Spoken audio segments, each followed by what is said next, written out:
Assalamualaikum. Hai teman-teman. Nama saya Mu'alifah. Saya dari Fakultas Ekonomi dan Bisnis Prodi Manajemen Universitas WR Supratman Surabaya. Di sini saya akan menjelaskan tentang perbankan syariah. Kita awali dari pengertian bank syariah.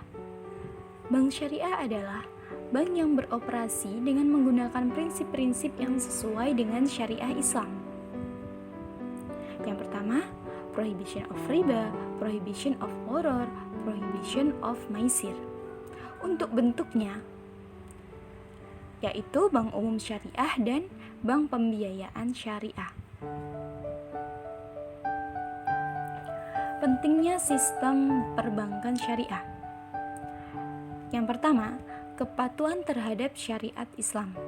Yang kedua, memenuhi kepentingan pendanaan dan investasi bagi umat Islam. Yang ketiga, memenuhi permintaan individu dan kebutuhan komersial. Yang keempat, menyemangati inovasi keuangan yang sesuai dengan syariah Islam. Yang terakhir, tidak mengalami negatif surprise. Nah, ini tentang sejarah perbankan syariah. Untuk bank syariah yang pertama kali didirikan adalah di Pakistan dan Malaysia sekitar tahun 1940-an. Kemudian Mesir tahun 1963 berdiri Islamic Rural Bank di desa Idghor. Terus Uni Emirat Arab tahun 1975 berdiri Dubai Islamic Bank. Kuwait tahun 1977 berdiri Kuwait Finance House. Selanjutnya di Mesir berdiri lagi Faisal Islamic Bank. Di Siprus tahun 1983 berdiri Faisal Islamic Bank of Kibris. Kemudian di Malaysia tahun 1983 berdiri lagi Bank Islam Malaysia Berhad. Di Turki berdiri tahun 1984 Darul Amal Al-Islami serta Faisal Finance Institution tahun 1985. Bank Syariah di Indonesia.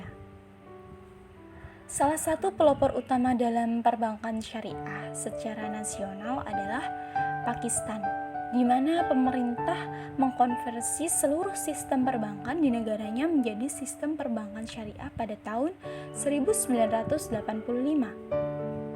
Kehadiran bank syariah di Indonesia baru pada awal tahun 1990-an, yaitu berdirinya PT Bank Muamalat Indonesia atau biasa disebut BMI pada tanggal 1 November 1991.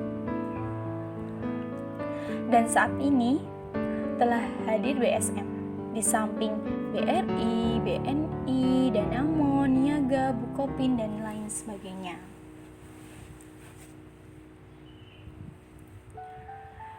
Ini tentang produk bank syariah. Kegiatan bank syariah dapat diklasifikasikan dalam 5 prinsip dasar, yaitu titipan, bagi hasil, jual beli, sewa, dan jasa. Adapun prinsip yang berlaku untuk masing-masing kegiatan perbankan menurut Muhammad Syafi'i Antonius sebagai berikut. Yang pertama, prinsip titipan atau al-wadi'ah, yaitu titipan murni dari satu pihak ke pihak lain, baik individu maupun badan hukum yang harus dijaga dan dikembalikan kapan saja si penitip menghendaki.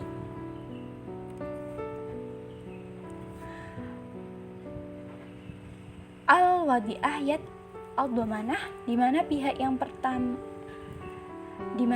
yang menerima titipan boleh menggunakan dan memanfaatkan uang atau barang yang dititipkan sehingga mendapatkan bagi hasil, dan bank memberikan insentif kepada penitip dalam bentuk bonus.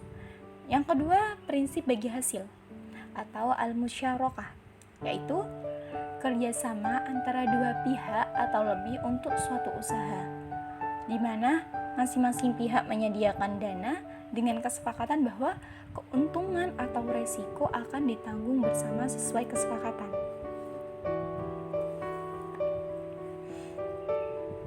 Al-mudharabah, yaitu kerjasama dua pihak, di mana pihak pertama menyediakan seluruh modal dan pihak lain menjadi pengelola. Keuntungan dibagi menurut kesepakatan juga, dan apabila rugi akan ditanggung si pemilik modal selama kerugian itu bukan akibat kelalaian si pengelola. Selanjutnya, al-muzarah merupakan kerjasama pengolahan pertanian antara pemilik lahan dan penggarap. Yang ketiga, prinsip jual beli atau al-murabahah. Prinsip pertama, al-murabahah, yaitu jual beli barang pada harga asal dengan tambahan keuntungan yang disepakati. Yang kedua, as-salam, yaitu pembelian barang yang diserahkan di kemudian hari, sedangkan pembayarannya itu dilakukan di muka. Yang ketiga, yaitu kontrak penjualan antara pembeli dan pembuat barang. Yang keempat adalah sewa, yaitu akad pemindahan hak guna atas barang dan jasa melalui pembayaran upah sewa tanpa diikuti dengan pemindahan kepemilikan atas barang itu sendiri. Sedangkan al-ijarah al-muntahabit tamlik, yaitu perpaduan antara kontrak jual beli dan sewa atau akad sewa yang diakhiri dengan kepemilikan barang di tangan si penyewa. Yang kelima, jasa. Al-wakalah, yaitu penyerahan, pendelegasian atau pemberian mandat yang berarti pelimpahan kekuasaan oleh seseorang kepada yang lainnya dalam hal-hal yang diwakilkan. Yang kedua, al-kafalah, yaitu jaminan yang diberikan oleh penanggung kepada pihak ketiga untuk memenuhi kewajiban pihak kedua atau yang ditanggung.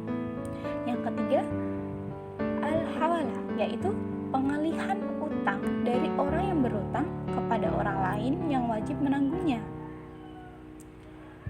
Yang keempat, ar-rahan, yaitu menahan salah satu harta milik si peminjam sebagai jaminan atas pinjaman yang diterimanya.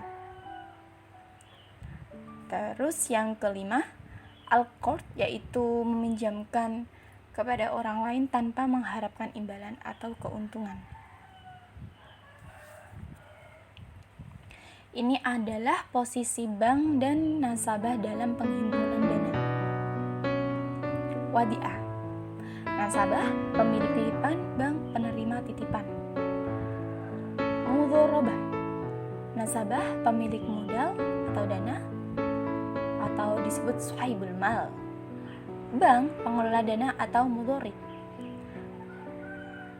Mudharabah, nasabah pemilik modal atau dana, bank mudharib atau wakil.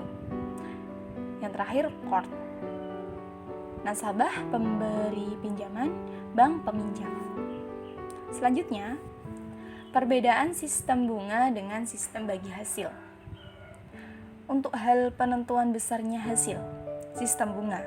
Sebelumnya, sistem bagi hasil sesudah berusaha dan ada untung. Yang kedua yang ditentukan sebelumnya. Sistem bunganya, bunga besarnya nilai rupiah. Sistemnya menyepakati proporsi pembagian untung untuk masing-masing pihak. Misalnya 50/50, 40/60, 35/65 dan seterusnya. Jika terjadi kerugian, nah ini sistem bunganya ditanggung nasabah saja. Bagi hasilnya ditanggung kedua pihak, nasabah dan lembaga. Hal dihitung dari mana? Ini dihitung dari mana? Untuk sistem bunga, dari dana yang dipinjamkan. Sistem bagi hasil, dari untung yang bakal diperoleh belum tentu besarnya. Titik perhatian proyek atau usaha. Sistem bunga, besarnya bunga yang harus dibayar nasabah atau pasti diterima bank. Sistem bagi hasil, keberhasilan proyek atau usaha jadi perhatian bersama nasabah dan lembaga. Berapa besarnya? Pasti persennya kali jumlah pinjaman yang telah pasti diketahui. Sistem bagi hasil proporsi persen kali jumlah untung yang belum diketahui sama dengan belum diketahui. Status hukum berlawanan dengan Quran Surat Luqman ayat 34. Sistem bagi hasil melaksanakan Quran Surat Luqman ayat 34. Ini interbank. Produk yang digunakan untuk transaksi antar bank saat ini di Indonesia. Sertifikat mudharabah antar bank. Sertifikat Wadiah Bank Indonesia. Fasilitas pembiayaan jangka pendek. Selanjutnya, instrumen lain. Jadi, untuk instrumen lain yang ada di Indonesia yang merupakan alternatif investasi bagi bank syariah adalah yang dikembangkan oleh pasar modal, yaitu yang pertama, obligasi syariah mudharabah. Yang kedua, obligasi syariah ijarah. Yang ketiga, reksadana syariah. Nah, sekian penjelasan dari saya. Terima kasih sudah mau menonton dan mendengarkan. Wassalamualaikum, sampai jumpa kembali.